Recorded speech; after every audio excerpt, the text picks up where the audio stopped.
Guided Reading Lesson 4, Wonderstruck. I'm reading this book to my Year 5 class with permission from Scholastic. So for today's lesson, you will actually need the pages from before. So you will need 86 and 87. I know they're a bit blurry on the last video, so hopefully they won't be blurry here.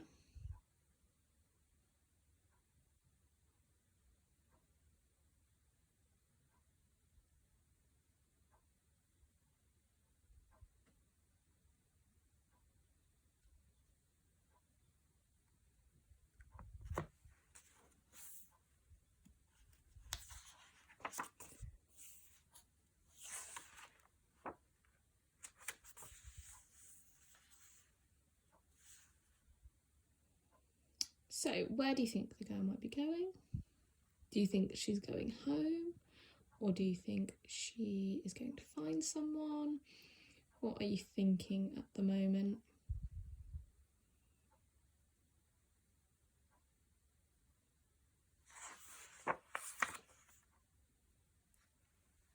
What do you think about this setting?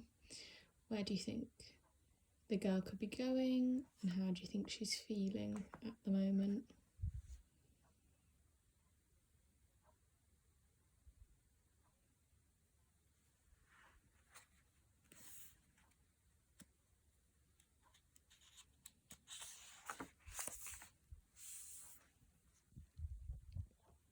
Ben opened his mother's jewellery box and picked up the silver locket Janet had been wearing.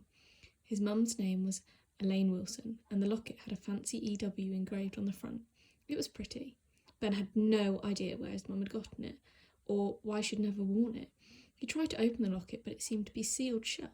He looked into the little mirror on his mum's dresser and put the locket around his neck anyway. The silver was smooth against his chest. Janet had left the closet door open. Ben walked over and breathed in the familiar smell of his mum's clothing, and he crawled inside. When he was little, he loved hiding in here, behind her dresses, perched uncomfortably on her shoes. As his mum got ready for bed, she'd say, "I wish Ben were here to tuck me in," or "Too bad Ben isn't here to read this great book with me." He would hold his breath, trying not to laugh. Sometimes she'd call, "Ben, are you here?" And he would answer, "No." At the last minute, she'd say something like, "Well, I wonder where my slippers are," and she'd open the closet door and act surprised when she found Ben hiding inside. It had been a long time since they'd played their game. Ben rested his head on his knees. He closed his good ear with a finger, blocking out the sound of the wind outside and the rain that had just begun to patter against the roof and the windows. He thought about the coffee can sitting on the shelf above him. He crawled out, pulled over a chair, and took it down. There was a lot of money inside the can. Maybe a few $100s. Ben couldn't believe his mum had saved so much money. Did she have other secrets hidden in the room? What if his aunt and uncle sold the house before he found them? He put the can back and felt around in her folded sweaters. Nothing. It felt strange and wrong to go through her things, but he couldn't stop. He climbed down and opened the drawers in the nightstand and in her dresser. He found endless bills and unreadable tax documents and articles ripped from magazines. There were files related to the library and a ton of papers he couldn't understand. Then, in the bottom right-hand dresser drawer, he found a plain cardboard envelope. He pulled it out and turned it over. There was no address or stamp. Carefully, he opened it. Inside was something wrapped in tissue paper. The paper wasn't taped down, so Ben pulled it off. He discovered a small blue book. Its cover was soft and creased with age. On the front, the title was stamped in black letters, Wonderstruck.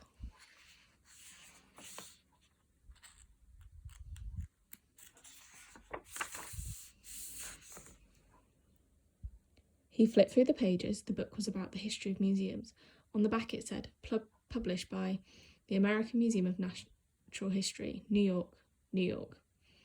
Was this a present his mum was going to give him? Was she hiding it, waiting to surprise him? Ben turned to the front of the book. A child had scribbled some pictures around the edges of one of the opening pages, little flowers and leaves. In the centre was an adult's handwriting. In red ink, it read, "For Danny, love M." Ben wondered who Danny could have been and who M was. The handwriting was old-fashioned, so maybe the inscription had been written 100 years ago. Maybe his mum had found it at the used bookshop in town, or maybe someone had donated it to the library's annual book sale. Either way, it was Ben's now. Sitting on the edge of the bed, he held the book as gently as he could. He hadn't read anything since the accident, but he turned a few pages in Wonderstruck and started reading. Back in the year 1869, New York City had no museum of any kind, either for art or for natural history, such as were to be found in Boston, Philadelphia, Chicago, Washington, and in all the capital cities of Europe. Young Theodore Roosevelt built a small museum on the back porch of his house, and his father that same year enlisted in the movement to start the American Museum of Natural History. But let us pause here and ask ourselves, what exactly is a museum? Is it a collection of acorns and leaves on a back porch, or is it a giant building costing tens of thousands of dollars, built to house the rarest and finest things on earth? It's both, Ben heard himself say out loud. Of course the answer is both. A museum is a collection of objects all carefully displayed to tell some kind of magnificent story. Think of the endless examples of shells, rocks, bones and gems on display in the grandest museums all around the world. These objects didn't appear out of nowhere. Someone, like young Teddy Roosevelt, perhaps collected, catalogued and curated them.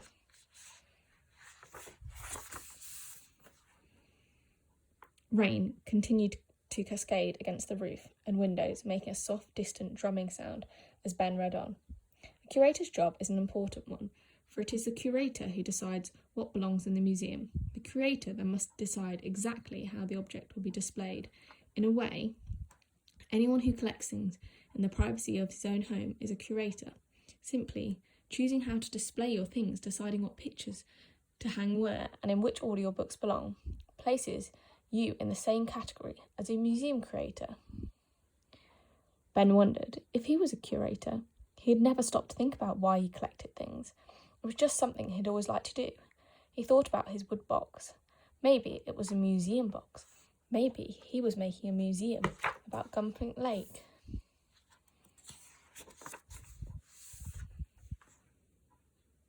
So, were you correct on where the girl has ended up?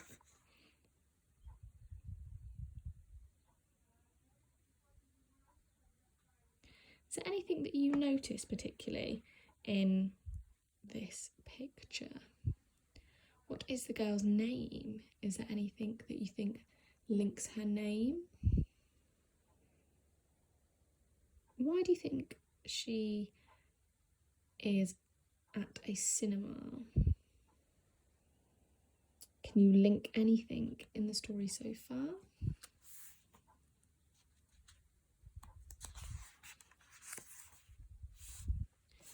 How do you think Rose is feeling right now? Is this different to how she's been feeling in the book so far? What emotion is she showing on her face? What do you think has happened here? This is going to be the last page that we look at. Just want you to think really carefully, what do you think is happening